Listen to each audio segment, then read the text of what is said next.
Chapter 12. Marvin walked back to the Corvette and sat in his car for a long time and did nothing else. The leather upholstery was soft. It smelled nice. The steering was snug, but not too tight. It occurred to Marvin that he had been wearing Harry's jacket when he had made his deal with Triad, and Triad hadn't even noticed. Marvin was beginning to get the feeling there was something he was missing. He reviewed his analysis of what he had envisioned had happened the previous year, but could find no flaw. Harry must have been after revenge. He must have accidentally hung himself. All the evidence supported the scenario Marvin had developed. It didn't support any other he could think of. Yet Marvin knew he was operating with major blind spots. He still didn't know why Shelley had drawn him into the details of Harry's death. He didn't know who was sending him the letters. He didn't know why he had changed overnight from a mild-mannered mystery writer to a bloodthirsty teenager. But then he thought of Triad and Shelley together in the jacuzzi. He simply couldn't stop the images from returning, again and again, and all he wanted to do was get back at them. What had he told the girl in the bookstore? Anne McGaffert had died the same way Harry Pastor had died? Had he been rambling? No, the connection was clear now that he knew Harry had not committed suicide. But he hadn't known that when he'd started on his series. He could swear he hadn't. But when had he started the series? Hadn't it been a couple of weeks after they buried Harry? Hadn't he dropped another book to write it? God, he had started on it like a man possessed. Why had he written it? No more questions, no answers. Just kill the bastard and be done with it. It doesn't matter, Marvin whispered to himself. I'll finish it tonight. Sitting behind the luxurious wheel of his new car, Marvin began to doze. The parking lot where he sat was empty. The store was closed for Sunday, but he would not let himself sleep. He was afraid if he slept, he'd dream. He remembered then the dream he'd been having when his father had come over. He realized his subconscious had been trying to alert him to the fact of Harry's death by showing him Anne McGaffert in an identical position. It may have been the dream that had allowed him to solve the mystery so quickly. Yet, had the dream told him anything new besides how Harry had died? He could have sworn there were a couple of parts in there that hadn't been in his manuscripts.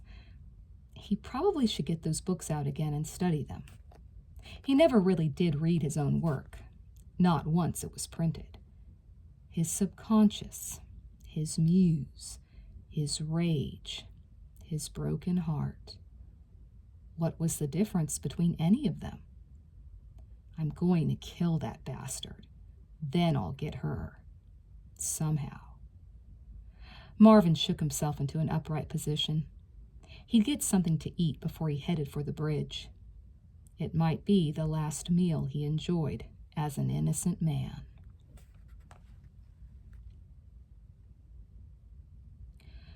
A couple hours later, cloaked in the darkness of a night so black it could have been made for crime, Marvin slowed his shiny Corvette on the road a mile before the Pella Bridge. It was exactly 6:26, and he had a small problem. He had no idea when Triad would go to Pella, and it was too cold a night to hang on to the side of a bridge for several hours. What if he set up his rope and oil right now, and Triad didn't decide to go to Pella until after 10 at night? His body would be so frozen he wouldn't have the strength to pull up the rope in front of Triad. Marvin briefly wondered if that was what had happened to Harry, if that was how the guy had accidentally killed himself. Marvin could remember how cold it had been last year on Shelley's birthday. Like tonight. everything was like tonight. Marvin was reasonably certain Triad had not already passed him on the road to Pella. Triad had said he'd eat first before he went for the helmet. Marvin decided the best course of action would be to wait until Triad crossed the bridge before setting up his rope. He would get Triad later, when Triad was on the way back. That way, he wouldn't have to wait out in the cold forever. Also, there would be less traffic on the road at a later hour. Not that there was ever much after sunset. Marvin pulled his car off the side and parked behind a tree that was over 100 yards from the edge of the road. He wanted to be sure he wasn't spotted. He killed the engine and the lights. He would have liked to leave the engine running so he could keep the heat on, but feared someone would notice and later report to the police that there had been a suspicious vehicle in the area the night the football player crashed on the bridge. 7 o'clock came, followed by 8 and 9, and still no sign of Triad. The heat seeped out of the car and left Marvin shivering in the front seat in Harry's leather jacket. Marvin began to despair that Triad was ever going to drive by, yet he didn't consider for a moment leaving and going home. He had the patience of an obsessed man, which he thought was an apt word for his condition.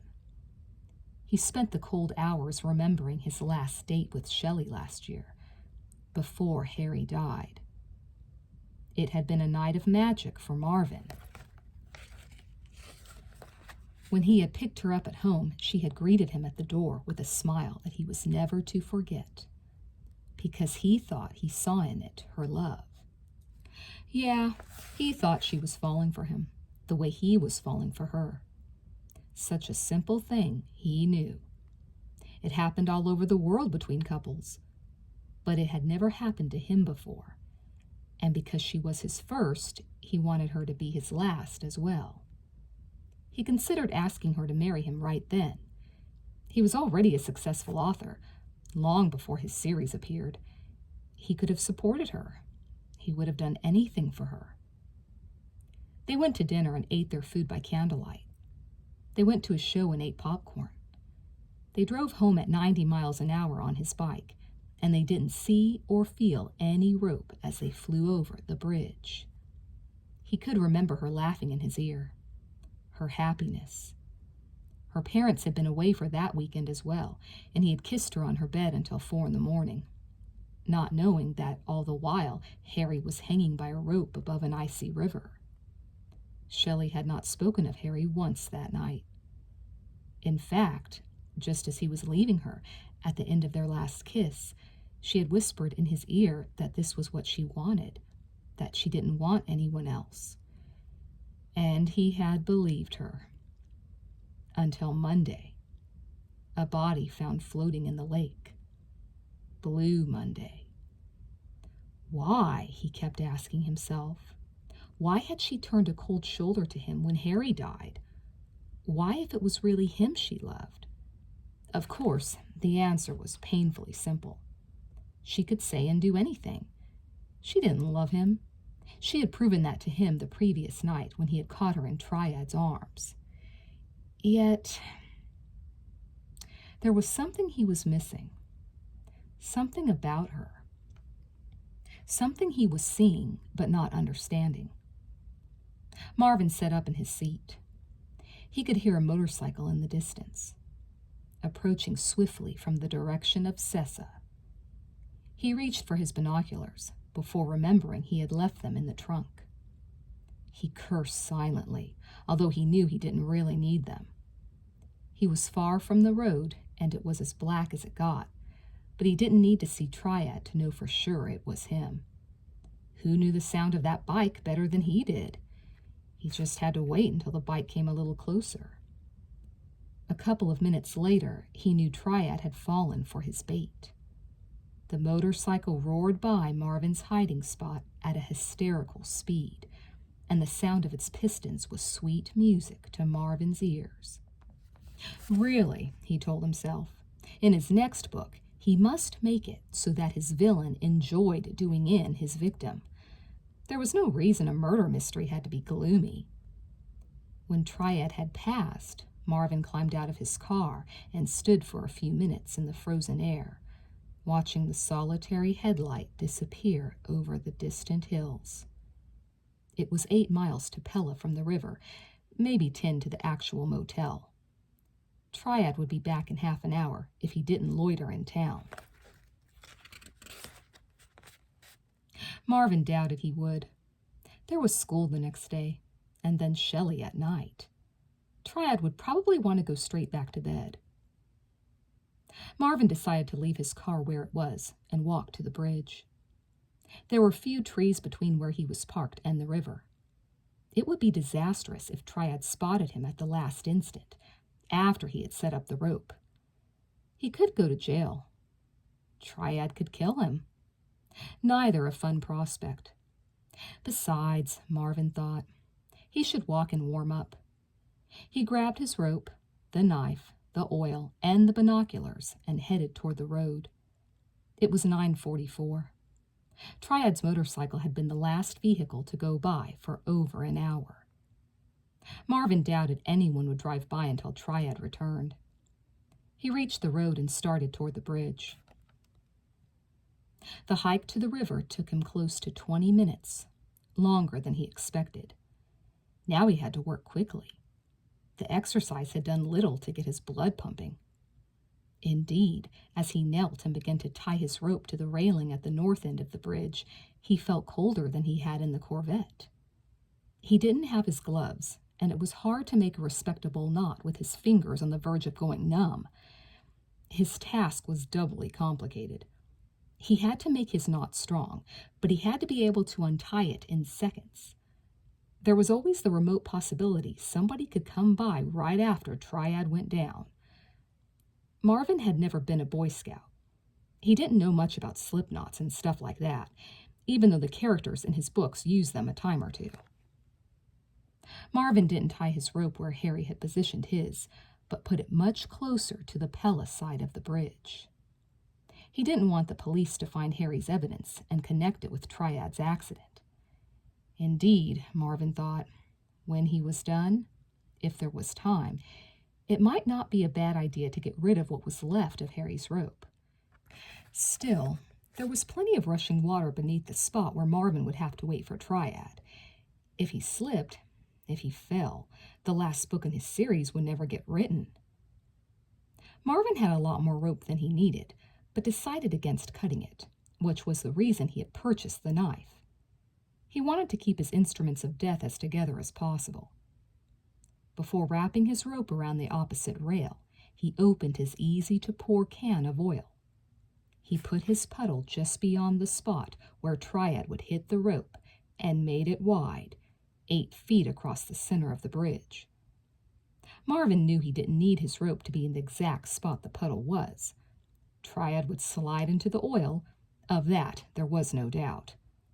Marvin didn't want to get oil on his rope for the simple reason that he was going to take the rope with him when he left, and he didn't want to get stains on his new car. Now came the hard part. He had to go over the side of the railing with his end of the rope and keep both the rope and himself out of sight. Besides, there was always the slim possibility that at the last instant Triad would glimpse the rope in his headlight and swerve in time to avoid doing himself serious damage. Therefore, as Marvin had already figured, he had to raise the rope just before Triad crossed the bridge. But now he was faced with the dilemma that had done Harry in. The only safe way to hang over the side of the bridge was to secure himself with the rope. A sudden gust of wind, and it was already very windy, could jolt his freezing fingers free and send him spiraling down into a cruel bath. The best thing to do was what Harry had done, wrap the rope around the railing once and then tie it around his own waist. Marvin hesitated to follow in his mentor's footsteps, because, after all, the guy had ended up killing himself. Yet he could see no better way. He consoled himself that he wasn't an uncoordinated duck as Harry had been. Except Harry had been an excellent athlete. and still he had died. Marvin tried not to think about it. He'd be careful. He wrapped the rope around the railing, around his waist. Talk about scary. The trouble with Pella Bridge was that it should have been condemned. Time and traffic had done a number on the splintered boards and the rusty beams. Marvin heard the railing groan as he swung his leg over the side, and Marvin himself groaned when he had both legs over and was looking down. The river roared in his ears like the abominable snowman. The water looked like black foam gushing from a hole that had no bottom. The spray touched his face, his ears, and sent a shiver that reached inside his chest. For a moment, he wondered what the hell he was doing. But he was not unhappy. In fact, he felt strangely exhilarated. Marvin crouched down on the planks that made up the lower level of the bridge. They were longer than the boards that made up the upper layer. They therefore protruded above the water and provided him with a questionable place to wait. If Triad looked directly his way, however, as he crossed the bridge, he would see Marvin. But Marvin had never looked to the right or the left as he had gone over the water, and he doubted Triad would do any differently. It was only in the last minutes that Marvin asked himself exactly what the rope would do to Triad. The impact would yank him off his bike, surely, but would it kill him? Marvin doubted the rope itself would touch Triad. He had set the rope at handlebar level, lest the rope leave a mark on Triad's chest that would cause the county coroner to probe deeper than an oil spill. Not that the coroner had impressed Marvin as a clever investigator. What would happen to Triad when he hit the bridge? All along, Marvin had assumed that it would kill him, but now he wasn't sure. Triad would be returning from Pella with his helmet on. The helmet could take a hard pounding before it shattered. Marvin had taken a couple of nasty spills on the bike while wearing the helmet, and had been able to walk away from them with nothing more than badly skinned knees. Of course, those falls had been at speeds more in the 30-mile-an-hour range. Triad would be doing at least 60, maybe more, when he hit the bridge. Plus, his fall would be instantaneous. He would be snapped back and pinned hard by the demon of momentum. Yeah, the more Marvin thought about it, the more unlikely it seemed that Triad would survive with enough brain cells left to be called human, if he ever deserved the name. Right then, far away, Marvin heard the sound. A motorcycle with an engine revved high, coming from the direction of Pella. Marvin caught a glimpse of light in the hills. He reached for his binoculars, which were slung around his neck like a loosened tie, and which so far had caused him more trouble than they were worth. With the wind, they kept banging against his chest. By this time, and he hadn't been waiting long over the side of the railing, maybe 5 minutes, his fingers felt like ice crystals. He grabbed the binoculars only to lose them again. He must not have checked that the neck strap was fastened when he bought them. The binoculars slipped out of his hands, bounced on his knees, and toppled into the river. "Christ," Marvin whispered. He felt upset for a moment, but then realized he didn't need the binoculars. The chance of another motorcycle coming from Pella at this exact time was remote. Plus, he could always reconfirm it was Triad by the sound of the bike, as he had done when Triad had passed by a half hour ago. Maybe. It would be harder to distinguish the specific sound of the engine over the roar of the water. "It's him," Marvin said to himself. "It's gotta be him." The faint glow in the hills grew into a powerful headlight as Triad wound his way out of the hills and hit the straight-mile stretch that led directly to the bridge. He was going fast, Marvin thought. At least 60, maybe 70, 75. The glare of the headlight reached Marvin's eyes, and his grip on the rope tightened. Naturally, he had left the rope lax across the width of the bridge and around the bar of the railing, but now slowly he began to pull it taut. He realized right then that he would be unable to snap the rope up on Triad in the last second as he had planned. He would have to do it several seconds before Triad got to the bridge if he was to have time to tie off his loop around the railing so that his own waist did not take the impact of the yank. He realized something else right then as well. The snap of the rope might yank the railing loose and leave behind evidence of foul play that would be impossible to remove.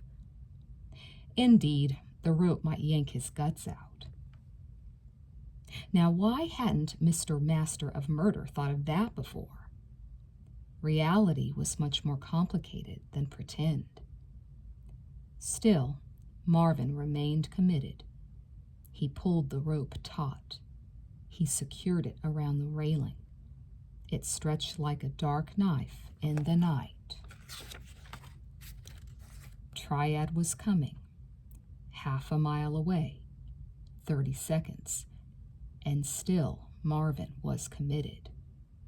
20 seconds, because he could still see them groaning in each other's arms. Quarter of a mile away, 15 seconds, because he had told her he loved her. The roar of the engine, 200 yards, and she had told him she loved him. The glare of the headlight, blinding, 100 yards, 4 seconds, less, because she had lied to him. But could he really kill someone? Could he? He doubted it, especially if it was someone he loved. "Shelley!" Marvin screamed. It was Triad, but he had Shelley on the back. In a grotesque glimpse of light and shadow, Marvin saw that Triad, and not Shelley, was wearing the helmet. Perhaps his scream alerted them. He couldn't be sure.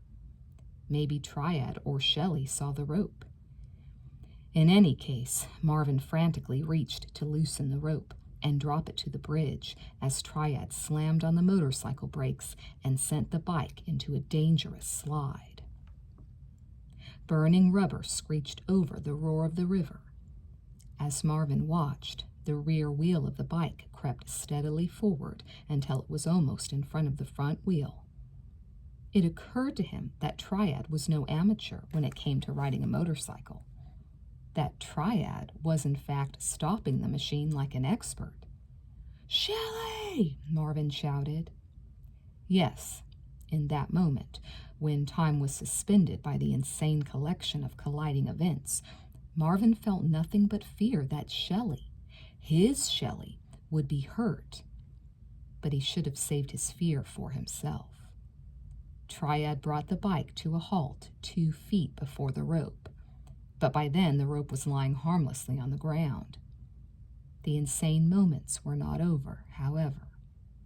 Oh no, they were just beginning. "Son of a bitch!" Triad shouted as he brought the bike back into an upright position and turned off the engine. The stink of fried rubber filled the air. Triad snapped down the kickstand and leapt off the bike. He left the headlight on, however, pointed almost directly at Marvin, who was no longer crouching beneath the rail, but standing upright on what he was beginning to realize was the very wrong side of the fence. Shelley got off the bike more leisurely, apparently unfazed by all the commotion. She moved with inexplicable weariness.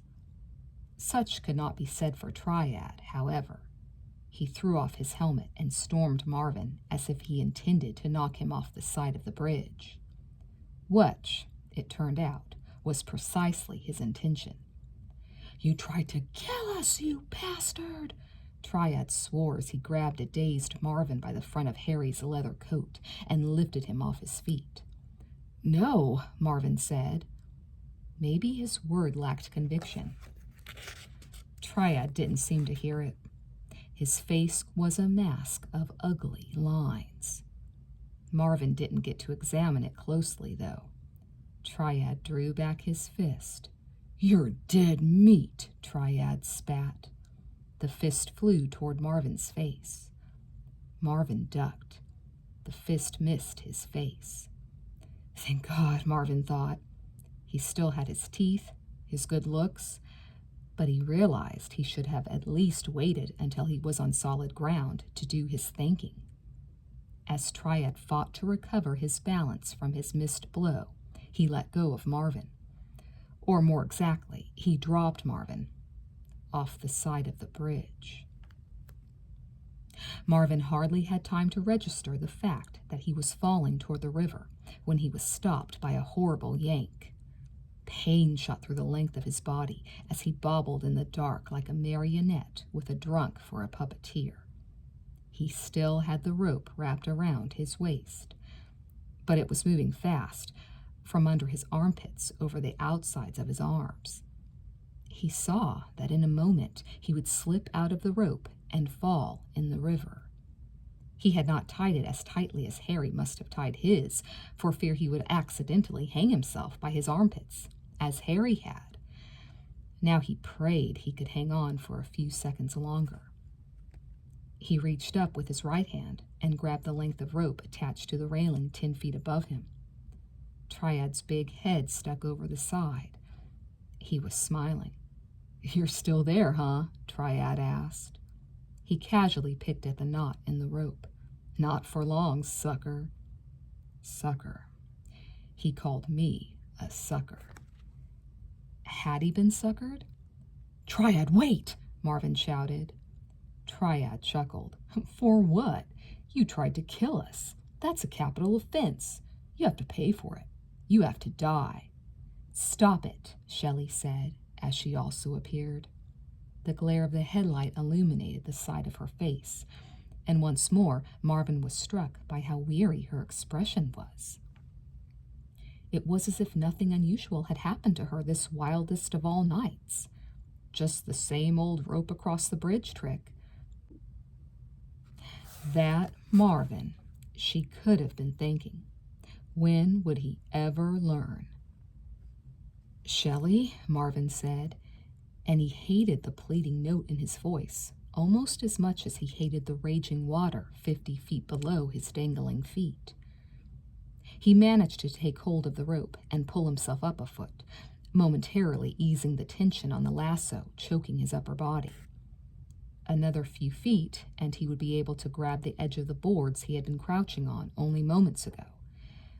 But even as he clung to the rope, he felt it slipping slowly from his grasp. Plus, Triad had not stopped fiddling with the knot. One thing their expressions had in common was disgust. Yet neither looked surprised. "I'm going to drop him now," Triad said. "Let him drown. It'll save everybody a lot of trouble." "No," I said. Shelley snapped as she shoved Triad's hands off the rope. Marvin took the opportunity of their disagreement to hoist himself up another foot. Triad took a step back from the railing, but didn't move so far Marvin could no longer see him. Now, finally, Triad looked surprised. "You want to save him after what he's tried?" Triad asked. Shelley continued to stare down at Marvin. Such loathing in her eyes. Marvin felt like a worm crawling beneath her raised foot. But wasn't that what they had called him the night before, even before he had tried to harm them? Even before. Curious.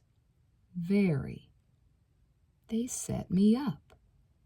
Somehow they set me up. They had known he would be at the bridge. The muscles in his arms burned with fatigue.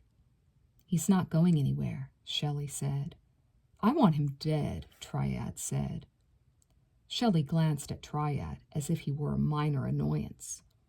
But Marvin was seeing Triad as a major red alert, and he believed he was seeing things about the guy he'd never noticed before, things that Triad had carefully buried. Maybe his stark terror had heightened his sensitivity. But Marvin could have sworn there wasn't a trace of the usual puppy dog innocence in Triad's face. Meanwhile, Marvin experiences a leap in consciousness and finds Clyde out drinking with his best friend, Terry Rogers. Clyde is telling Terry what a bitch Anne has become, and Terry encourages Clyde to dump Anne while the dumping is good. But Marvin can see that Terry is only telling Clyde this because he wants Anne for himself. In Silver Lake, everyone is screwing everyone else. In Sessa, it was the same old story. It was the same story. A leap in consciousness. That's what his analysis had been missing. Marvin wondered if Triad's innocence had ever been real. "Don't be ridiculous," Shelley said to Triad. "We're not killing anybody. We're going to the police." "The police," Triad snorted, and he wasn't happy.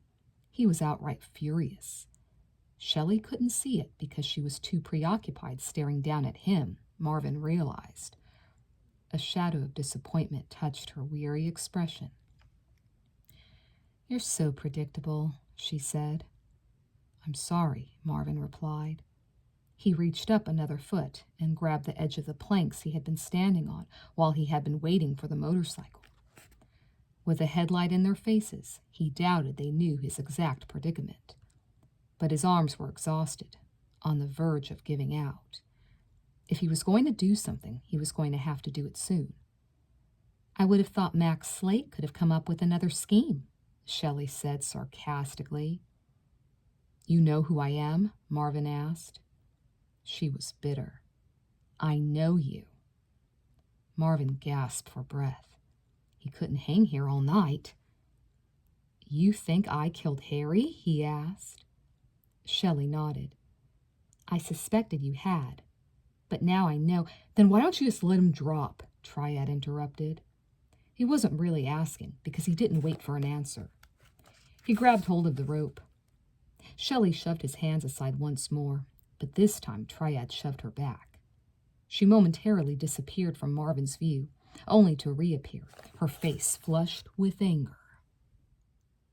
"We're not killing him," she yelled. "Then we'll be as rotten as he is.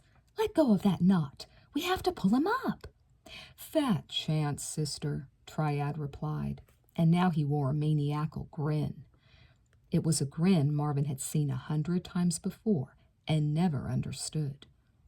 That was the problem with innocence and insanity. They walked the same narrow edge of reason, or lack of reason. But Marvin could now see that Triad had gone over the edge long ago. There was no reason that Triad couldn't have helped Harry in his plot to get Marvin, helped him so well that it backfired in Harry's face. "He killed Harry!" Marvin cried. Shelley briefly forgot her anger at her co-conspirator. She burst out laughing.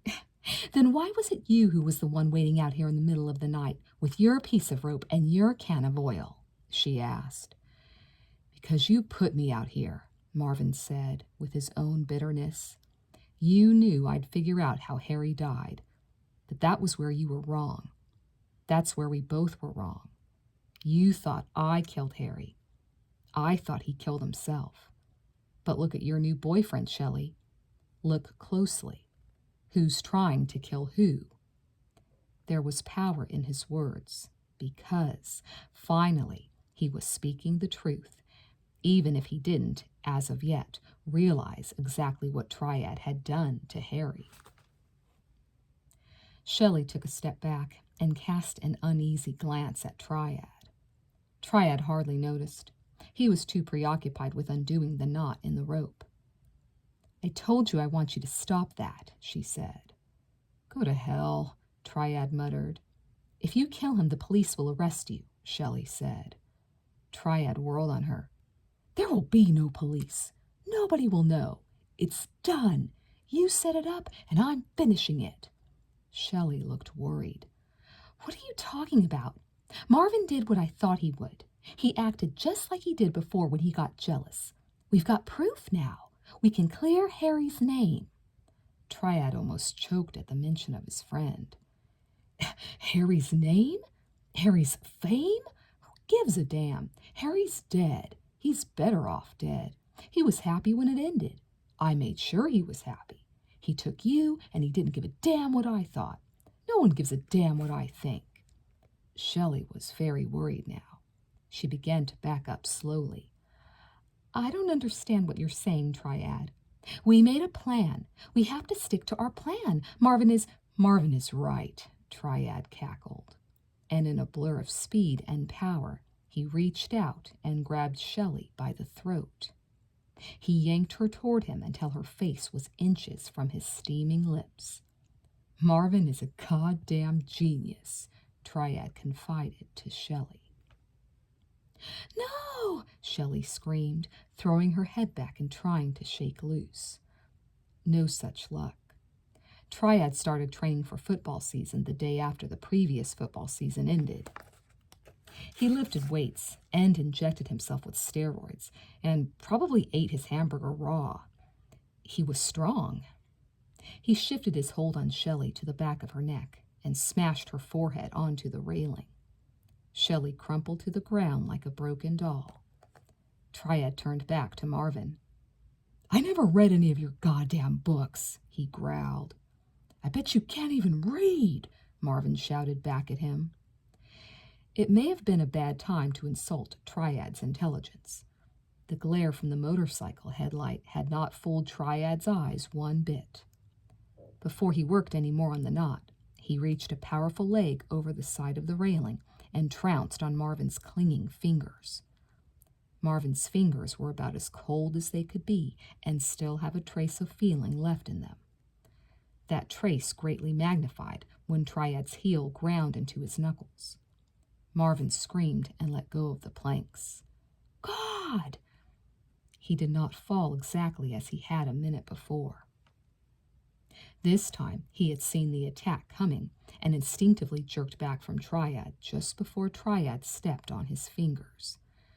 The jerking motion caused him to swing out, away from the bridge, as he snapped at the end of his short line. But when an object is swung one way on the end of a rope, it has to swing back the other way. Marvin caught a glimpse of Triad returning to the knot before his momentum carried him under the bridge. It was dark under there. Marvin couldn't see anything and immediately whacked his head on a board.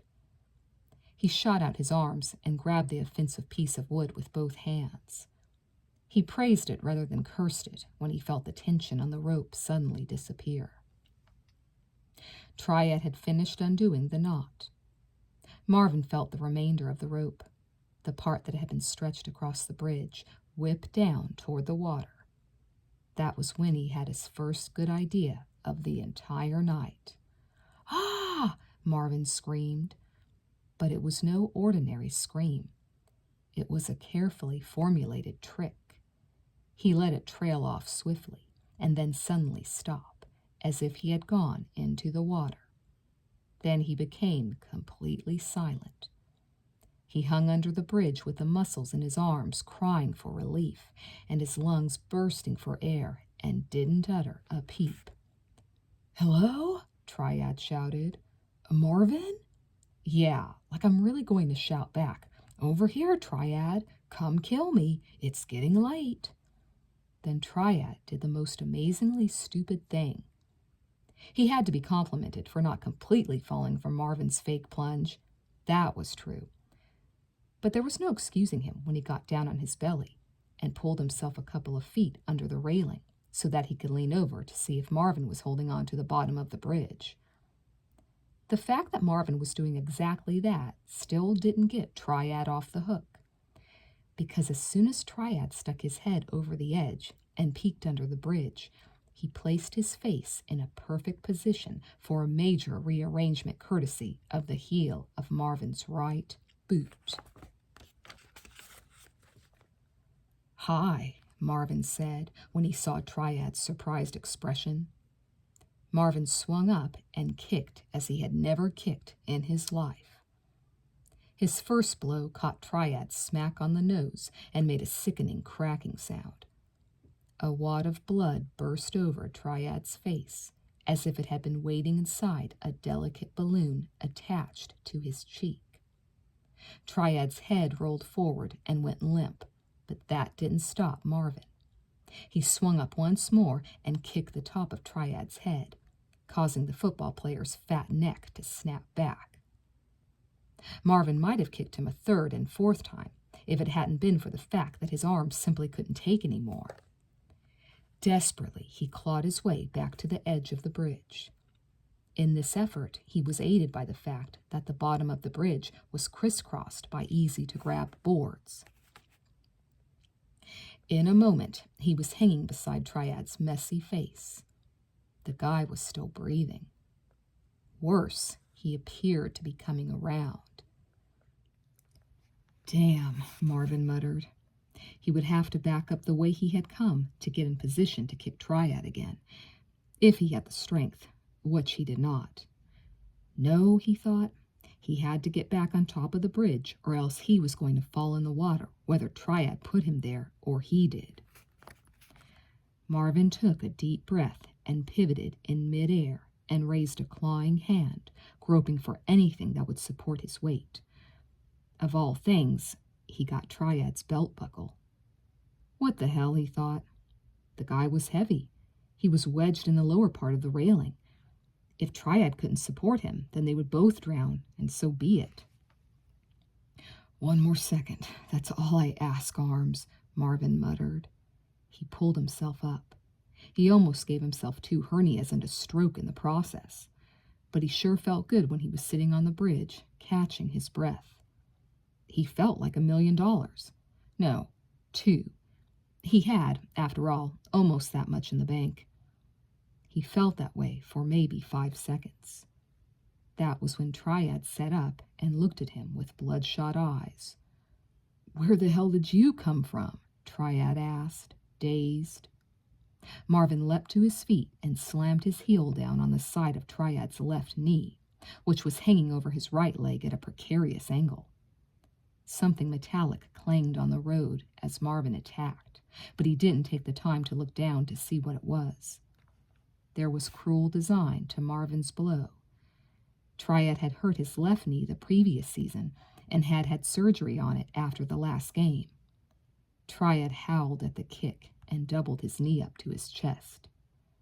"You are dead meat," Triad swore, grimacing. "You said that already, and I'm still kicking," Marvin replied. But he didn't immediately try to press his advantage. He appeared to have briefly crippled Triad, but the guy had at least twice his strength, even stretched out like a beached whale on the boards. He was debating what to do next when Shelley began to come around. Marvin was both relieved to see that she had not fractured her skull open and disgusted that she had chosen that exact second to sit up. "Marvin," she muttered when she saw him standing in the beam of the headlight. She raised an unsteady hand to her eyes to shield them from the glare. "Where's Triad?" Triad, of course, was sitting only 3 feet to her right. Triad snarled in response to her remark and reached out and grabbed her by the mane of her long brown hair and dragged her to his side. Shelley let out a painful shriek. For a moment, Triad tried to use her as a crutch to help him stand up, but Shelley was not as easy to handle as a piece of furniture. Triad's left leg crumpled as soon as he put weight on it. But the football player was tough. He continued to hang on to Shelley, who was now fully awake and whacking him fiercely. "Let me go, you bastard!" she swore. "Sure," Triad said. He drew back his hand and slapped her across the face. The noise from the blow made Marvin wince. Still, he didn't immediately go to Shelley's aid. Shelley's head wobbled on her neck for a moment, but she didn't lose consciousness. Blood seeped from her nose as she glared at Triad. "You're the one," she said bitterly. Triad gripped her tighter. "Hold still," he said. "Better let her go," Marvin said. He was delighted at how he had managed to turn the tables on them and solve the mystery, all in the space of 5 minutes. But they were at a dangerous stalemate, which was made doubly dangerous when Triad's eyes flashed on the knife lying on the bridge near his injured leg. Marvin saw it at the same instant. It was his knife, the one he had bought at Sears. It must have bounced from his pocket when he crunched Triad's knee. They both went for the blade, but Triad had only to reach over and pick it up. It was no contest. "Stop," Triad said to Shelley as he raised the knife to her throat. She was a spunky girl, but she was no dummy. She became perfectly still as the blade pressed against her skin. Marvin backed off a couple of steps. "You are scum," Shelley whispered through chattering teeth. The cold wind continued to howl. Triad surveyed the scene and smiled. "I want you to wheel the bike over to me," Triad said to Marvin. "And if I don't?" Marvin asked. "If you don't," Triad said, and he poked Shelley just enough to prick her skin and send a red streak running down the front of her pale neck, "I will slit her throat open." Marvin considered for a moment. "All right," he said. Triad blinked. "All right what?" "Slit her throat open," Marvin said. Triad chuckled. "I'm not bluffing." "I'm not either." Marvin casually picked up the helmet Triad had thrown down when he had stormed to the railing and placed it over his head. He began to readjust the strap. He checked the time on his watch. "I'm going home to take a warm bath," he said.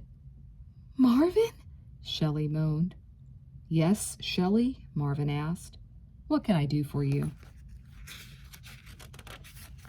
Her eyes were wide. She was scared.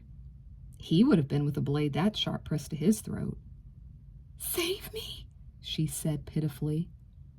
"I'll do it, Marvin," Triad swore. "I'll open your lady love up like a piece of meat." "I don't mind," Marvin said. Both Triad and Shelley were shocked.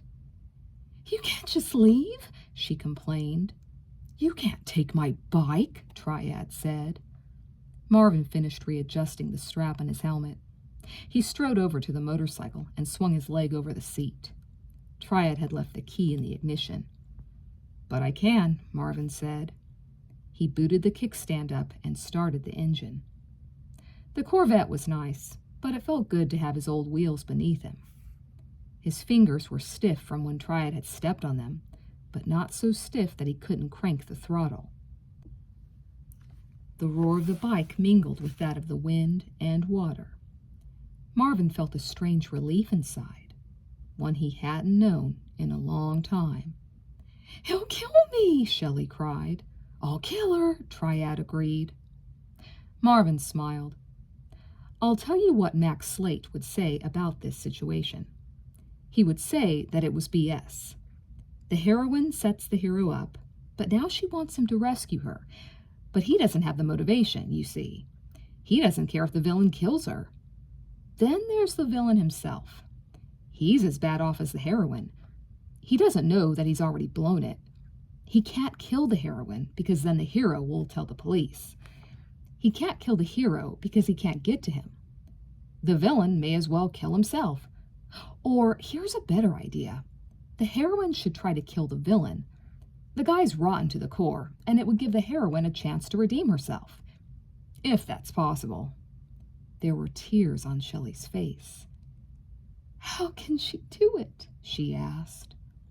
For a moment, Marvin's cool demeanor wavered. A pretty face could do that to a guy, certainly to him. But the last couple of days had taught him what a pretty face could hide. His resolve strengthened. "There's always a way," Marvin said. He drove away. He left them on the bridge, at each other's throats, in the middle of the cold night. His conscience was clear. He hadn't hurt anybody. He couldn't worry about everything. He had things to do. He had a book to write.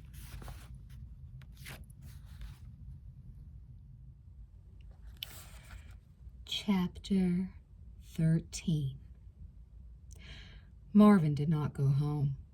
He did stop at his car, however, to collect his wallet and his checkbook. He felt unhappy about leaving his new Corvette, but figured he could send someone for it in the morning. He wanted to be on his bike. He wanted to feel the wind on his face, the miles passing under him. He planned on riding all the way to the coast, where so many girls thought the imaginary Mac Slate composed his wonderful murder mysteries. This time, he had a story to tell. Marvin drove half the night before he caught the salty whiff of the Pacific Ocean.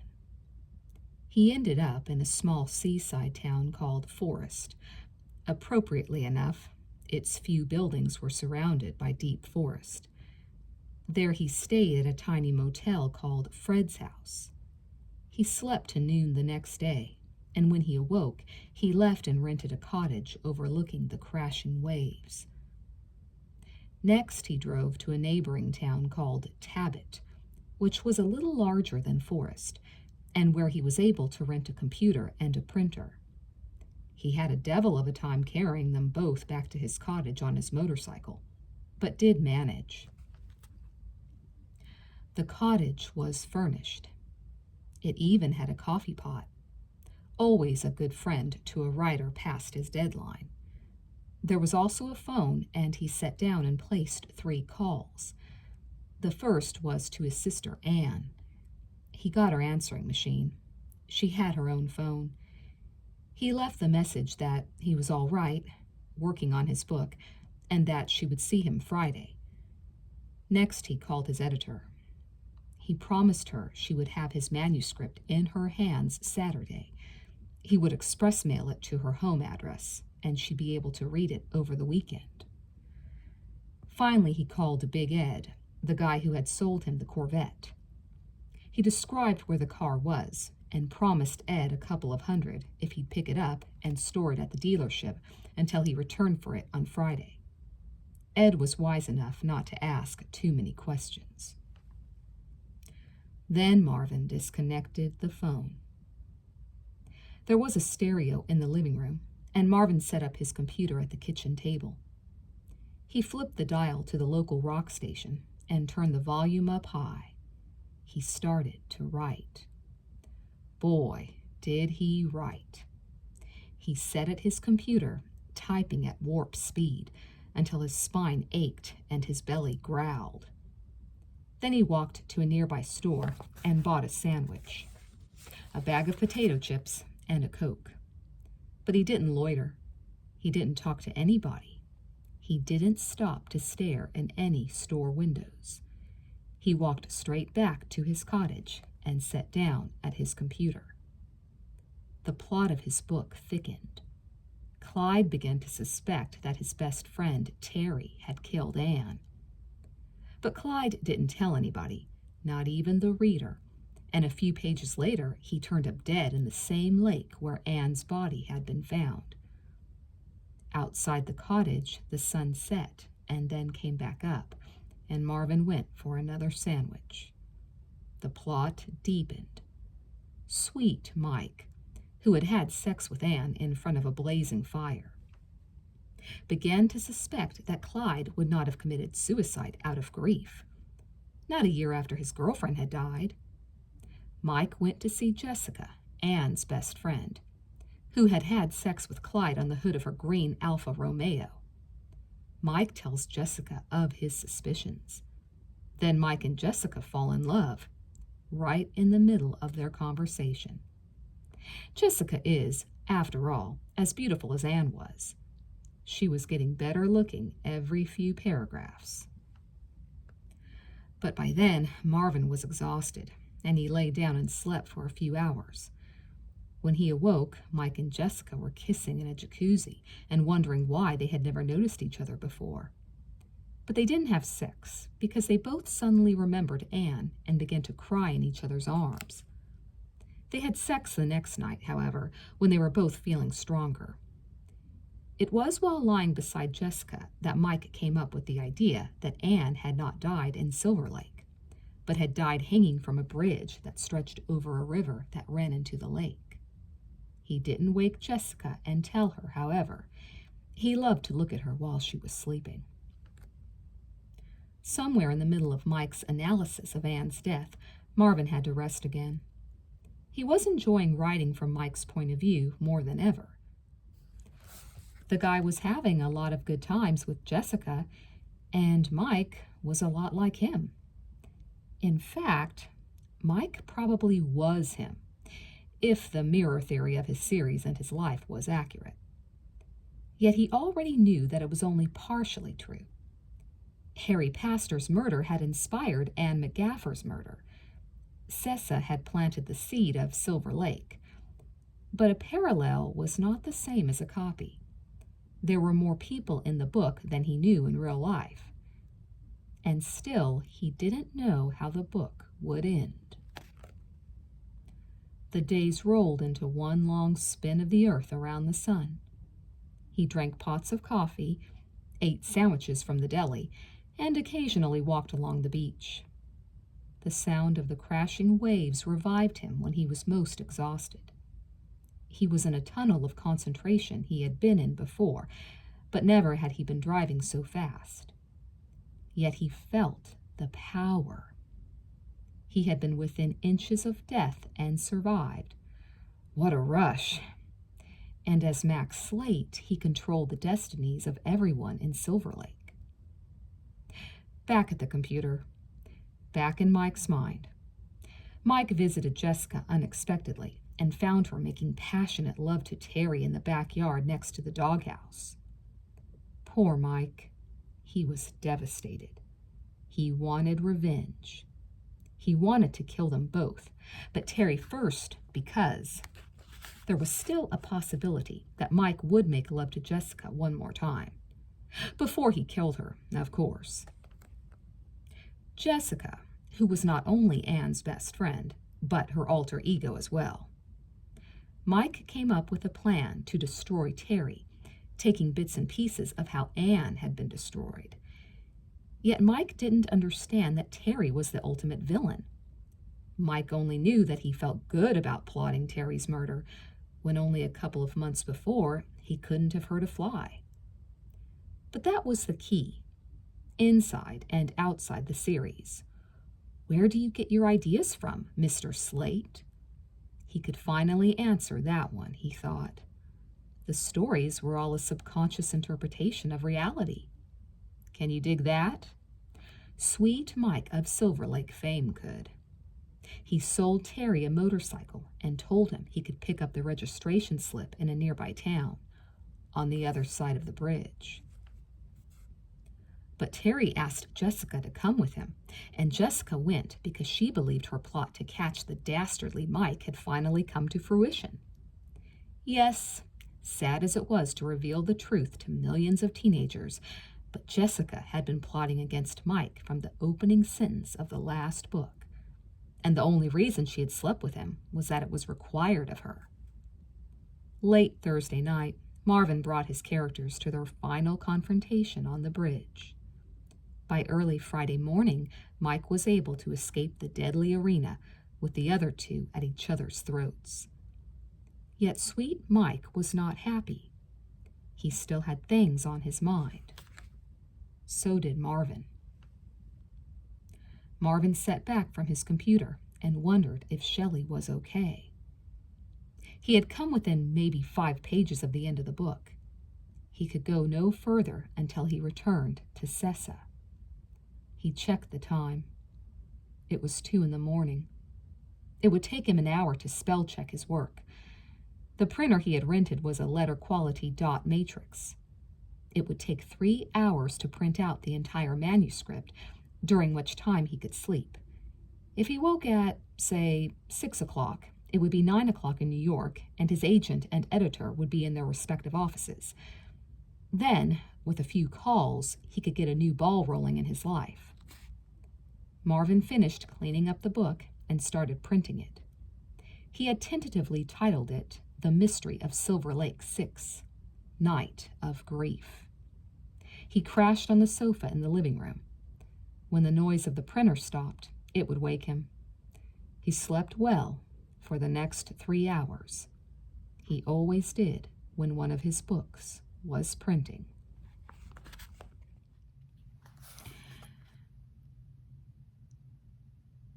Hello, Ben.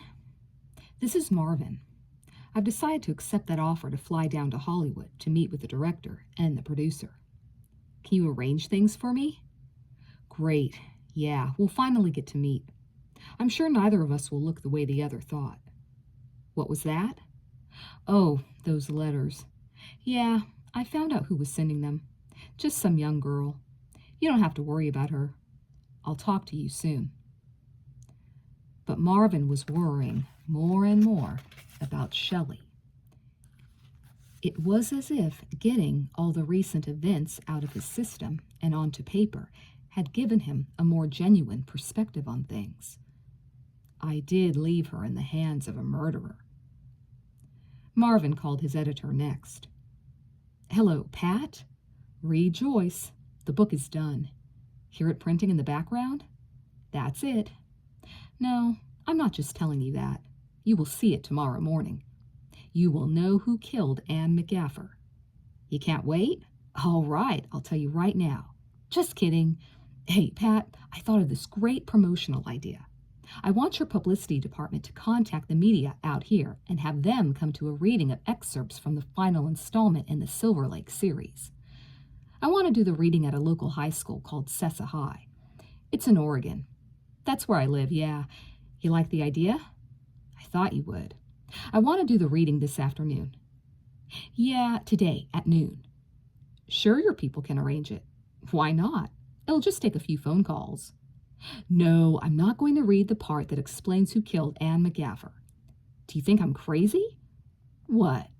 I feel it's time I came out of the closet. It's getting stuffy in here.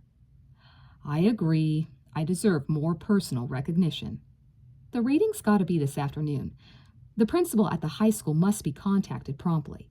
He's to notify the student body that I will do a signing after the reading so that all the kids can bring their books. I realize I might have to sign 1,000 books. I don't care. It'll be fun.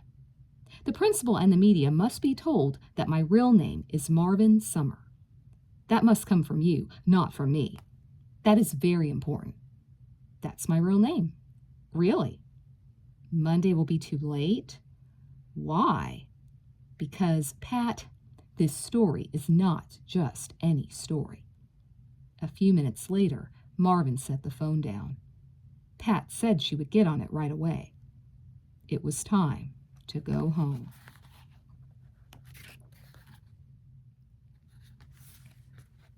Chapter 14. Marvin rode through Pella on his way back and collected his shiny red Corvette. He left his motorcycle at the dealership with Ed and asked the sales manager to have the bike delivered to his house later in the day. Naturally, he tipped Ed handsomely for his efforts. He got home at 11:10 in the morning. Anne was waiting outside on the porch for him. She almost jumped out of her skin when he drove up. She was so excited. She launched herself into his arms as he stood up outside his car.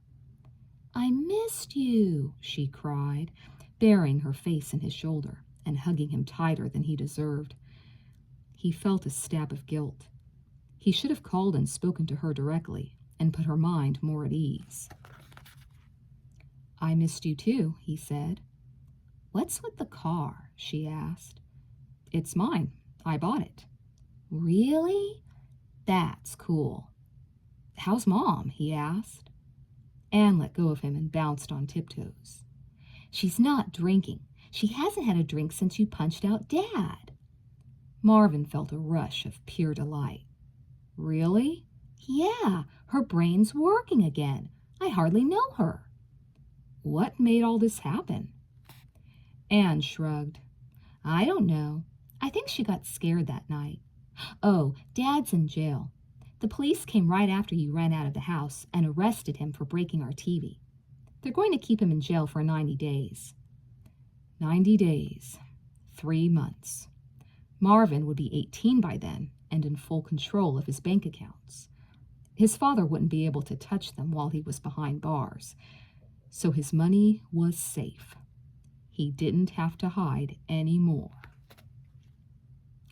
Of course, he had already made the decision to come out of the closet before he had known of his father's imprisonment.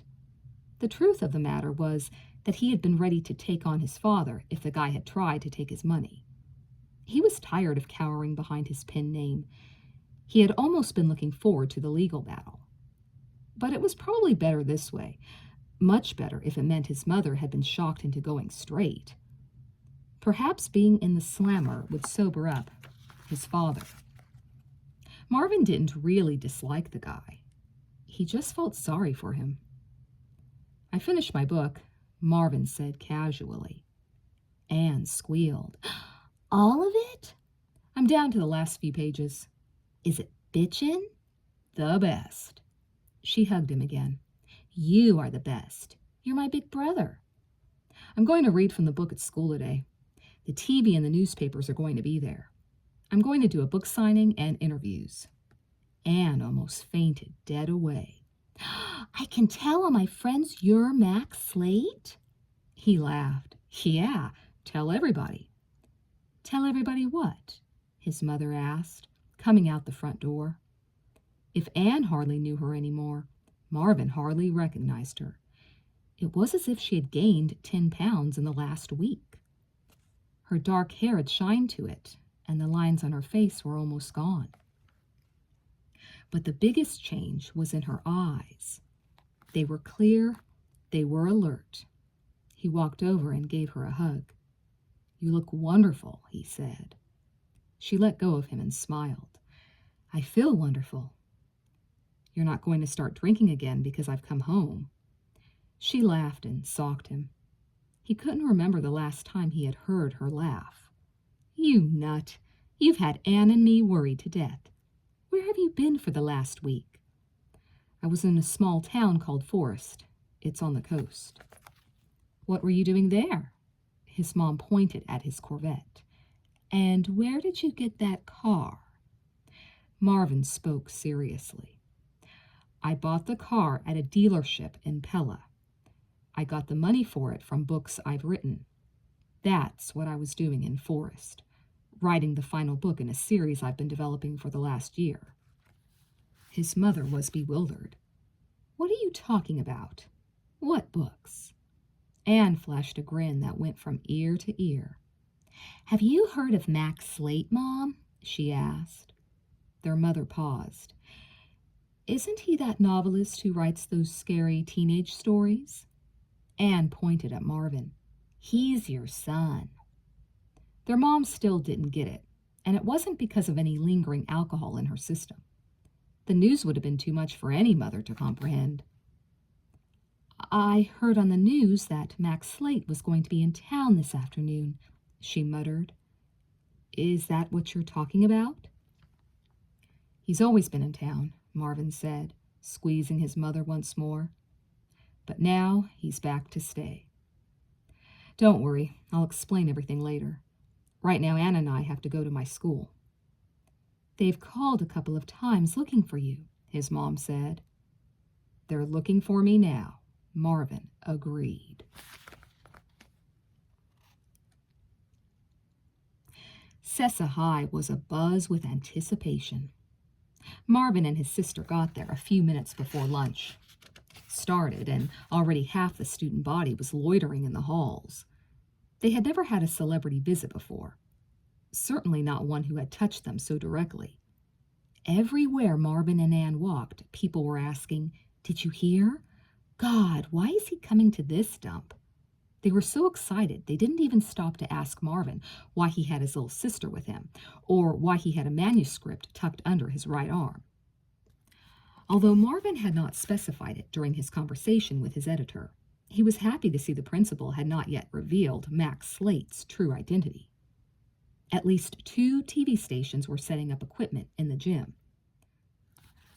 The gossip was that Max Slate was going to reveal ahead of time who had killed Anne McGaffer. Marvin discreetly inquired as to the whereabouts of Shelley and Triad. He got nowhere. Apparently, neither had been in class all week. At least no bodies had been found floating in the lake. "Why is Shelley missing?" Anne asked, following him everywhere he went. She was so excited. Her green eyes were big. "I don't know," Marvin said. and now there was no denying his disquiet. But why did he care? She had used him. She deserved whatever happened to her. Yet he prayed it had not been too final. Lunch started, and every student on campus headed straight for the gymnasium. Half of them had Max Slate titles in hand. Many must have dashed home between periods to get their books. Marvin and Nan followed the river of people, but neither took a seat in the stands once they were inside the old building, where for the last 4 years Sessa High had managed to lose 90% of its basketball games, another small detail he had managed to work into his plot. Marvin spotted their principal, Mr. Peters, who waved and came over. Mr. Peters had been on the verge of retirement for the last 20 years, but somehow managed to come up with a fresh birth certificate for the local Board of Education every time his contract came up for renewal. He loved working with kids.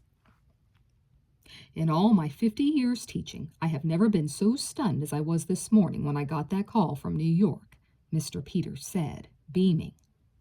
He offered his hand, both his bony hands, and gave Marvin a vigorous shake. Congratulations. You know this place is going to fall apart when I tell them who you are. Have you told anybody? Marvin asked.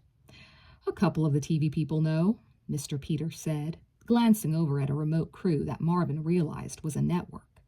National coverage. Yet he shouldn't have been surprised. The debate over who had killed Anne McGaffer had been raging in major newspapers across the country for the last 3 months. I wonder if anybody will believe you when you say who I am, Marvin said.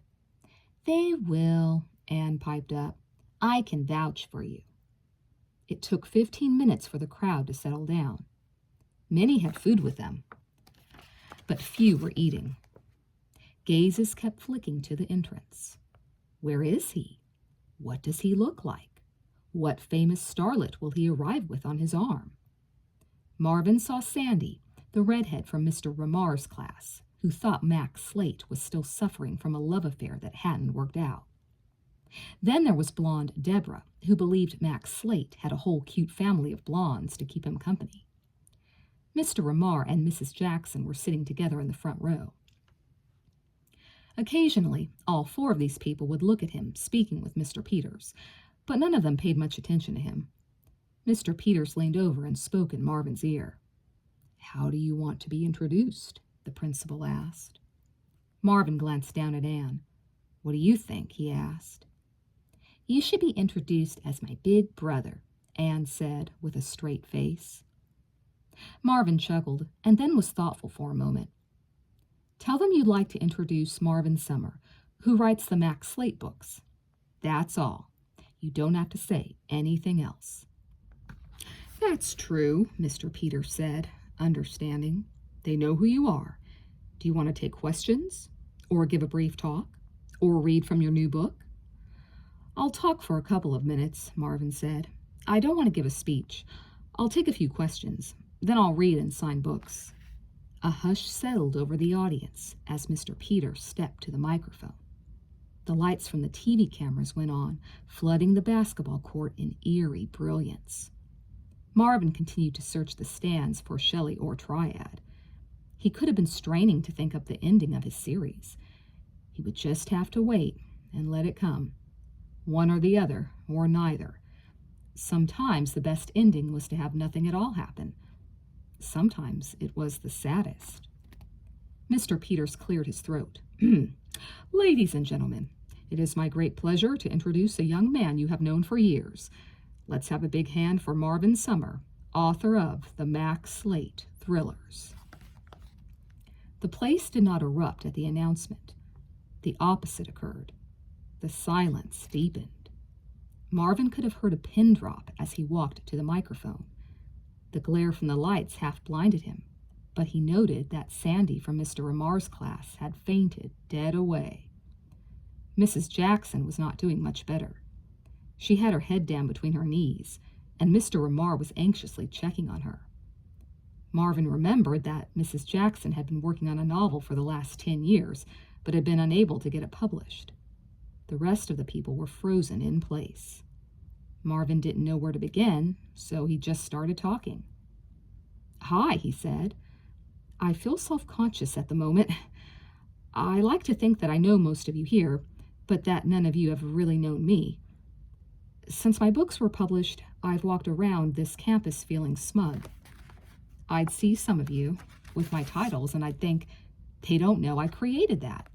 They don't know how great I am. Really, I was conceited. But I think I've gotten over that. The last few days, some things have happened, and I've begun to realize everybody's got a story, and that I was mistaken to think that I was the only one. That's all I wanted to say. Besides, thank you for reading my books. I write because I love to tell stories, and it makes me happy to see people enjoying my stories." Marvin paused. "Are there any questions?" About 100 people raised their hands. Marvin pointed to a girl in the front row. She stood. She had a copy of the first Silver Lake book in her hands. He knew what she was going to ask before she opened her mouth. "Where do you get your ideas, Mr. Slate?" she asked. Marvin laughed. "From you. From all of you." There were more questions, tons of them. They wanted to know how he had managed to keep his identity secret, how much money he made, how long it took him to write a book, whether any of the people in his books were based on people he knew, on them.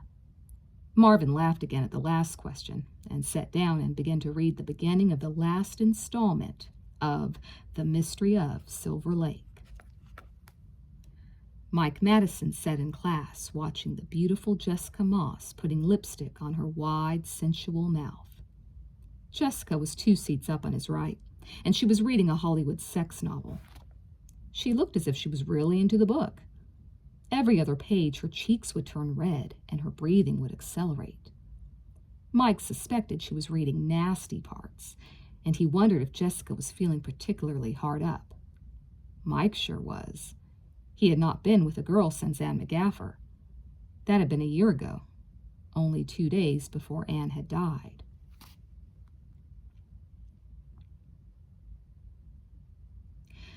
Later, Marvin spoke to the people from the media and signed several hundred books. Sandy, the redhead, slipped him her number after he had inscribed each book in her Max Slate collection. She appeared to have recovered nicely from her collapse. Deborah, the blonde, also gave him her number. In fact, she invited him over for dinner that night. She wanted him to meet her parents. Marvin supposed she was still dreaming of Mr. Slate's little blonde babies. Marvin kept the numbers. What the hell, he thought. Mrs. Jackson was one of the last people to approach him. By then it was close to 4 o'clock. He had been signing all afternoon. In her hand, she carried the first novel he had published, The Wishing Web. He didn't want to rub it in, so he just opened the book to sign the title page. He was surprised to see it already had an inscription. "For Marvelous Marvin, I just read this book while waiting. It's great. An A+, 3 A+++. Congratulations, your humble English teacher, Mary."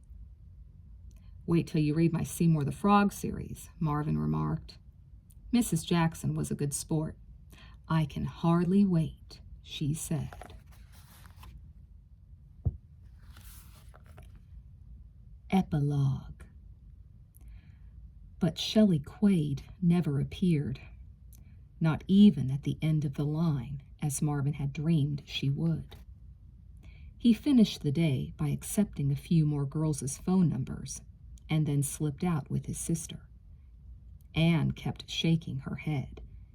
It had been the happiest day of her life. She could hardly wait to read his new book. "I still have a few pages to do," he warned. "When are you going to do them?" she asked. "Soon. Tonight." He was home, sitting in front of his computer screen after a nice family dinner with his mom and sister, when he felt a sudden urge to go for a walk. He left the house. This time he said goodbye to everybody and got on his bike and drove to Cecil Lake. It was dark and cold, but the air was still oddly serene. There was no one around. He walked along the shore he had walked the previous Friday evening before his date with Shelley, even so far as the West End, where the hills met the water and the cliff stood that had supposedly been the instrument of Harry Pastor's death. Somehow he was going to have to tell Harry's grief-stricken mother that her son had not committed suicide, without telling her how he knew. Perhaps he could give her a copy of his series to read.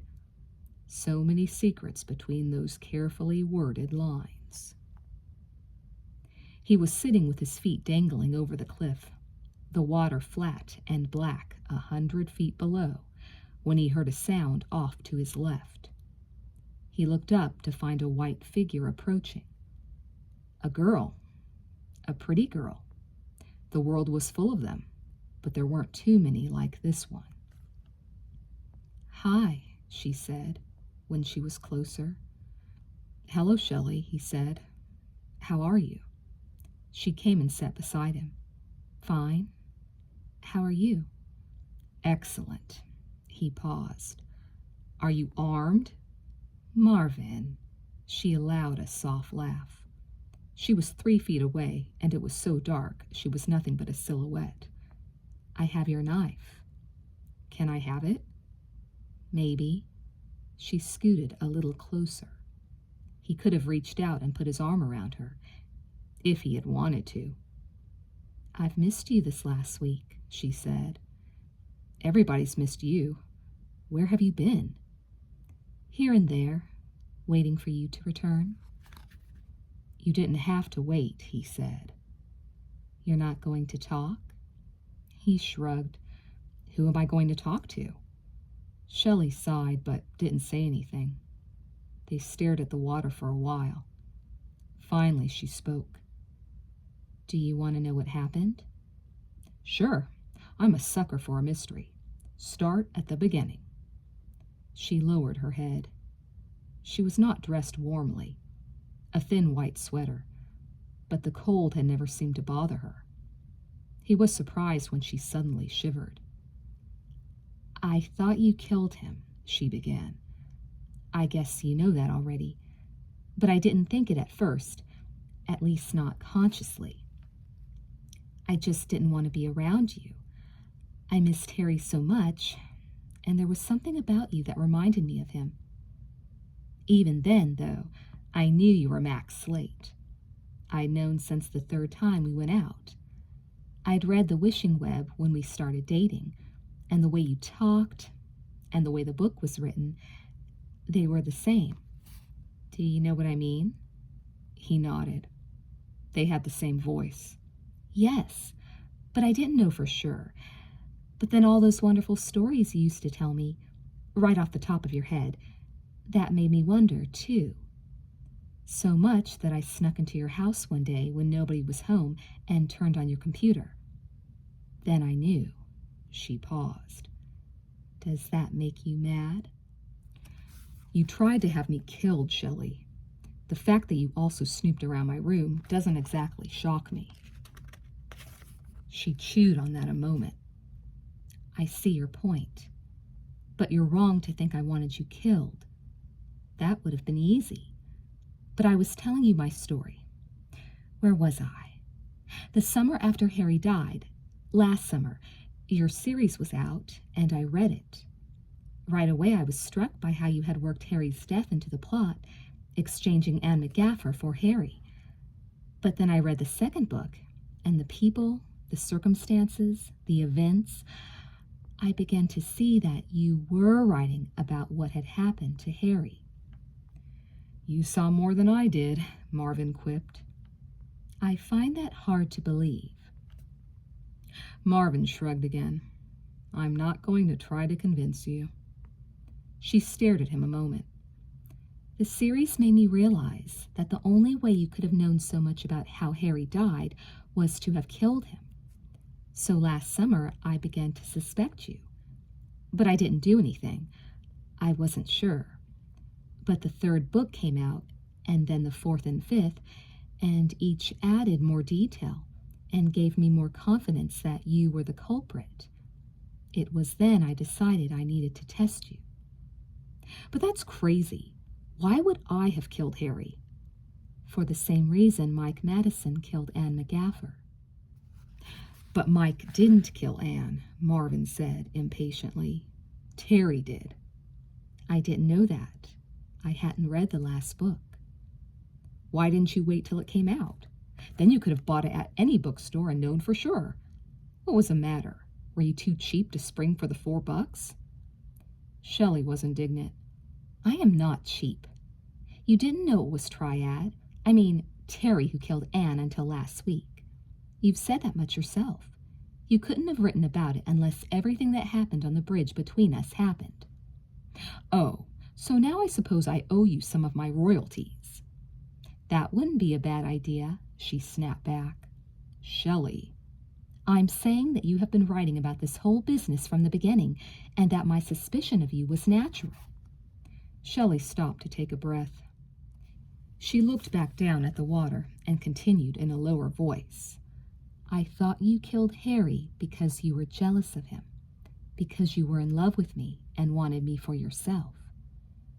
You have a high opinion of yourself, don't you? She whirled his way. I think I was right. At least half right. A little knowledge is a dangerous thing. You're good with one-liners, aren't you? He shrugged. Whole paragraphs. Go on. You decided you had to test me. What next? I came at you 2 ways. I sent you the fan letter that said, I know you. I knew you would notice that it had been mailed locally. Because I was going on the assumption you had killed Harry, I thought it would make you anxious and paranoid. It did that, and I hadn't even killed anybody. You see, it worked. I wanted you to feel paranoid about the letters, but I wanted you to trust them as well, so that I could use them to direct you to act when I wanted you to act. But my second note was designed to make you suspicious of me. I knew you would come to my house Saturday night once you picked up the 3rd note I stuffed in your box that evening. How did you know that I had picked up the note? I only went to the post office by chance. I figured there was a good chance you would. I staked out the place with Triad. Once you had it in your hand, we hurried back to my house and got in the jacuzzi. The sacrifices you made in the line of duty. It was all staged. None of it meant a thing to me. You were groaning naked in his arms, he said. I wasn't naked. I had my bathing suit on. It was hidden by the bubbles. The only reason I was groaning was because I knew you were watching. I could see you in the mirror in the den. I was happy at the time that you stood there so long. That was when I really got to pull your strings. Wait a second. How did Triad get involved in all this? He was Harry's best friend, Shelley said. I needed help setting you up. It was normal that I should have approached him for assistance. She stopped and rubbed her head. All of a sudden, it seemed to be hurting her. I see now why he was so anxious to help me. That's an understatement. Would you just listen to me and try to understand? She asked, a note of desperation entering her voice. It was rare that Shelley ever sounded emotional. Not for the first time, he wondered what had happened while he was working on his book. He was relieved to see she was alive, but he still hated her for the way she had used him. I'm listening, he said in a flat voice. She spoke as if she was trying to convince herself. This whole test of mine was necessary to clear Harry's name and give me peace of mind. I had ample evidence that you had killed Harry in a jealous rage. Then, when I made you jealous again, you acted exactly as I thought you would. You tried to kill Triad. You even used the way I thought you used to kill Harry. You knew that I would be waiting there to trip the bike? I suspected you'd be, Shelley said. But how did you know that way had been used before? She looked at him as if he were slow. I read about it in your books. That's right, I forgot. In going back through the earlier books in the series, he had discovered that he had already written in an old piece of rope hanging from the bridge. He'd had little patchwork to do to accommodate his surprising new ending. Not that he had finished writing the end. He needed a few more facts. He was talking to just the person who could give them to him. "I'm with you so far," he said, "whether I want to be or not, but you've skipped over a crucial part of the story." "What really happened last year?" "Yeah. Do you know?" "Yes." "Tell me." "All right." She reached in her back pocket and pulled out a shiny silver object. Marvin recognized his knife. He wondered if there was a special significance in her timing. He stirred uncomfortably, although she didn't appear in a threatening mood. Shelley continued. "Harry was jealous of you. He knew I was going out with you. I had told him. But I hadn't told him how I felt about you. Maybe he guessed. I don't know. Anyway, he got drunk with Triad that Friday night we were out celebrating your birthday. You know how people get when they're drunk. Their miseries either vanquish or magnify 100-fold. The latter must have happened to Harry. He told Triad how pissed he was at you, how he wanted to get back at you. Triad was sympathetic. He told Harry that he'd overheard that you were going to see a late movie in Pella that night, and that you would be crossing the bridge around midnight if they wanted to spring a little surprise on you. "Did Triad tell Harry that you were with me?" Marvin asked. "No." Marvin nodded. "I didn't know you'd be with Triad last week." Shelley was taken aback. "Didn't you see me on the back of the bike when we were on our way to Pella?" "No, I was too far from the road.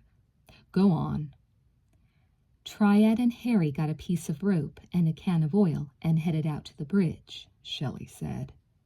"Harry was far more drunk than Triad. In fact, Triad was in complete control.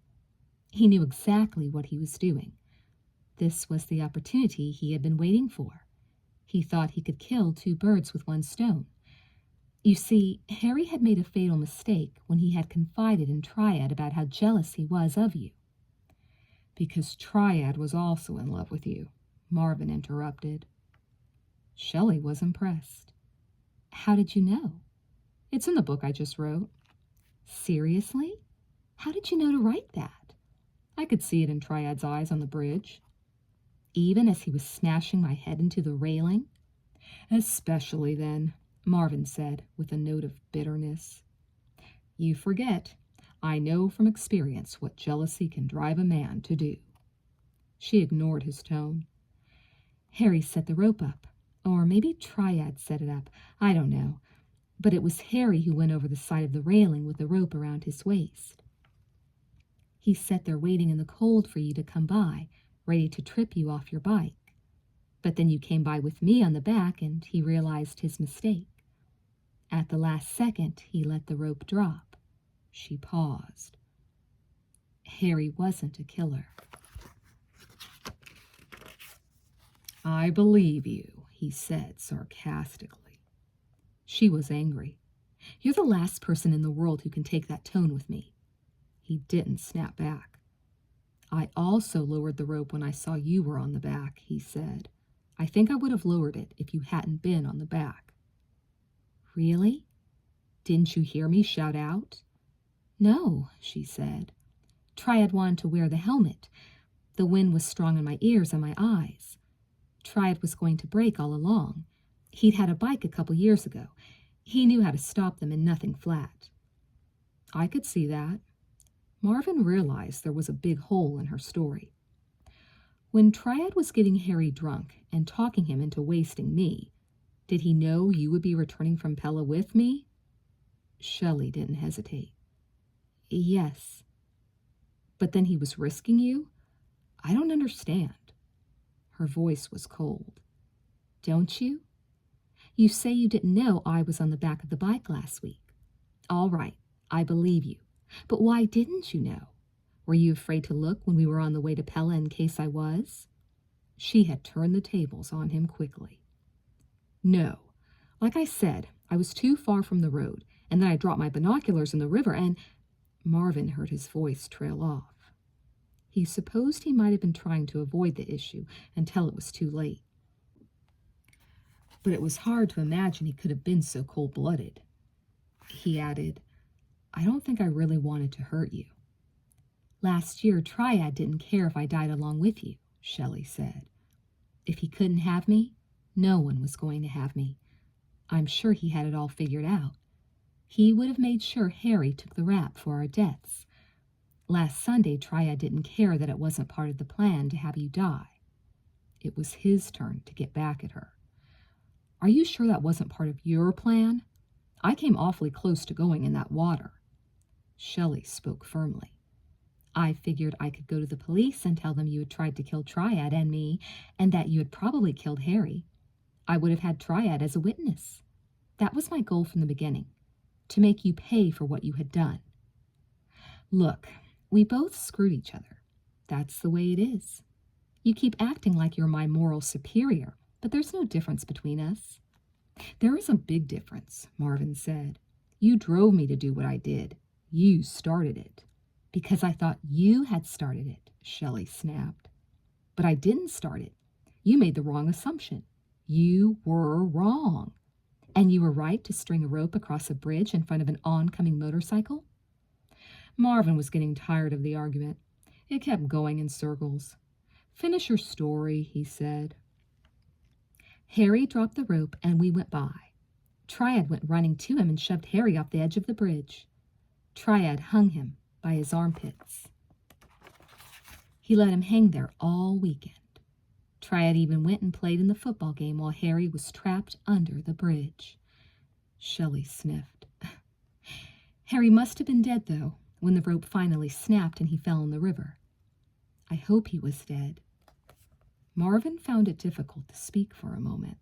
The image was so gruesome. But he had to know.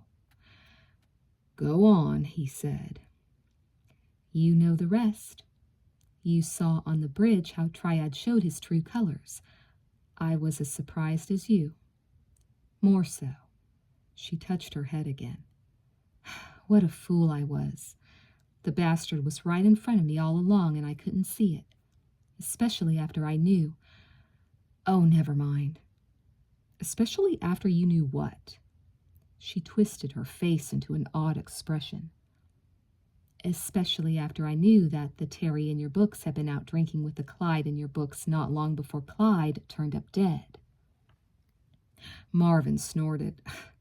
"Ain't that a coincidence?" A silence settled between them. Marvin could feel the damp from the ground seeping into his lower body. It was getting late. It didn't look like his editor would be getting the book tomorrow morning as he had promised. Oh well, she should be thankful Shelley hadn't sneaked up on him in the dark and slit his throat. Then he wouldn't have been able to write any more bestsellers. The dampness was haunting. The ground they were sitting on had been disturbed recently. Dug up. "What are you thinking?" Shelley asked, finally. He picked up a stone and tossed it into the water far below. He heard the initial splash, but not the spreading ripples. Those he had to imagine, spreading over the entire lake, touching every part of the shore. His stories were like that. They burst without control from his imagination and reappeared in a million printed replicas in bookstores. Maybe they touched too many minds, in the wrong places. He had never thought about that before. He glanced at the knife resting in Shelley's lap. His knife, but with whose blood on it? "I used to have a nightmare about this lake when I was a kid," he said. "I'd be walking along the shore at night, and I'd hear a monster rising from the depths. I'd try to run away, but no matter which way I ran, I'd continue to circle the water. The monster would surface and come up at my back, ready to pounce. But each time I had this dream, there would be this flash of red light, and I would wake up beside the lake in the daytime. Only I would still be dreaming because the lake would be dried up and human bones would be strewn all over the cracked lake bed." He paused. "What do you think a dream like that means?" Shelley spoke carefully. "That you imagine there are secrets here that are hidden." A psychiatrist would agree with that analysis. Marvin nodded to himself. Why did you come here tonight? I was there this afternoon when you held your assembly. You didn't answer my question, he said. I wanted to talk to you. I thought you might be here. Why did you think I would be here? He asked. She was shrewd. No wonder she'd been able to penetrate his disguise and manipulate him so easily. She understood the way his mind worked. But then he was beginning to understand how her mind worked. His Anne McGaffert and her alter ego, his Jessica Moss. She was both of them, really, rolled into one neat package. Tell me why you came here, she said. Because this is where it all began, he said. And I still have to write the end of my book. And you thought this might be where it all ends? She asked. Yeah. Shelley picked up the knife. She studied it in the dark. Not a ghostly glimmer of light shone on the silver blade. Yet he knew it must be cold to the touch. Do you want it? She asked. Are you offering it to me? Maybe. You said that a few minutes ago. He was much stronger than she, even unarmed. He shouldn't be in any danger. Yet he continued to follow the hand that held the knife. She had it in her right, which she was keeping near the ground, in the grass, partially behind him. He wouldn't be very strong if she stabbed him, and he was losing a pint of blood a minute. He added, I don't know where it's been. Are you afraid to get your fingerprints on it? She leaned closer, and her eyes glistened with the sheen of moisture. Her mood had changed once more. She could turn it on and off. She was back in control. The powerful, mysterious Shelley he so loved writing about. Are you afraid, Marvin? Was Triad afraid? Yes, she said. How did you get the knife away from him? Shelley brushed his hair from his forehead with her free hand. He could feel her breath on the side of his cheek. I kissed him, she said. I see. Do you want me to kiss you? He considered a moment. Maybe. She brushed the side of his cheek with her lips. What would Max Slate do? She asked. He considered longer. It was her game. It had been from the beginning, even though he had written the rules. Yes, he whispered. She kissed him. She tasted as she always had, like love. Crazy as it seemed, he still loved her. She was as corrupt as he. She kissed him hard. Then she pulled back and smiled. You have balls, she said. 2 of them. You should kiss me again. She did. And when she was done, she said, Triad didn't. No? No, she said. Did you kill him? He asked. I can't tell you that. Why not? I know everything else. If I tell you that, I would have to kill you, she said. But I don't know how to end my book. She laughed softly, and Shelley's soft laughs always fell to him like a hot knife sliding into butter. They always made him melt. You know, he told me everything I just told you, she said, and I can tell you he didn't want to tell me. But he was afraid not to? He asked.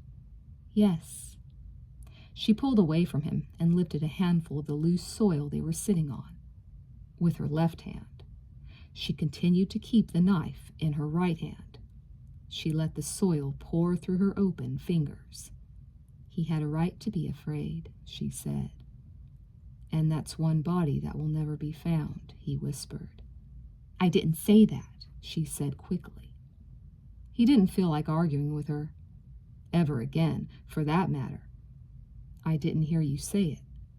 She gestured to the lake. Why did you choose to come to this spot? He spoke carefully.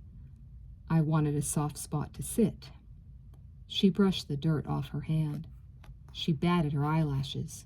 No, Her gaze strayed downward, involuntarily. A lot of what they had done lately had been involuntary.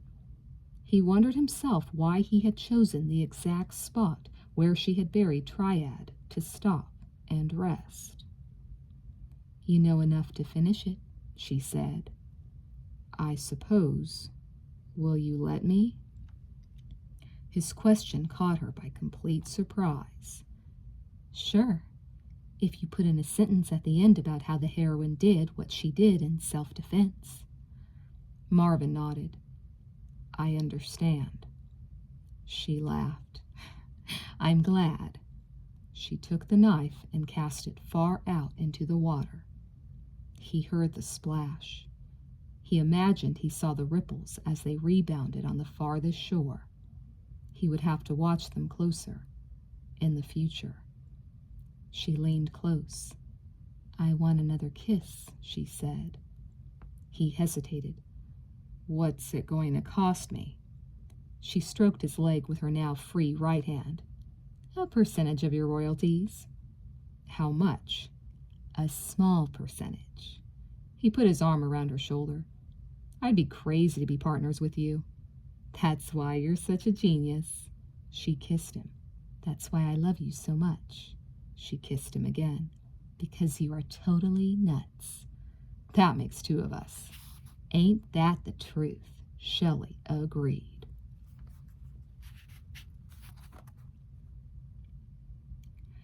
They ended up driving back to his house on his motorcycle. Once there, they climbed in his Corvette and headed to the Portland airport, 4 hours away. Because they were so late, they had to drop the manuscript off at the airport so that the package could make the final flight to New York. Shelley drove while he wrote the end of his book in longhand with the help of the car's overhead light. He figured his editor wouldn't mind a few pages handwritten, especially when the last scene was so delightfully wicked. He didn't hold anything back.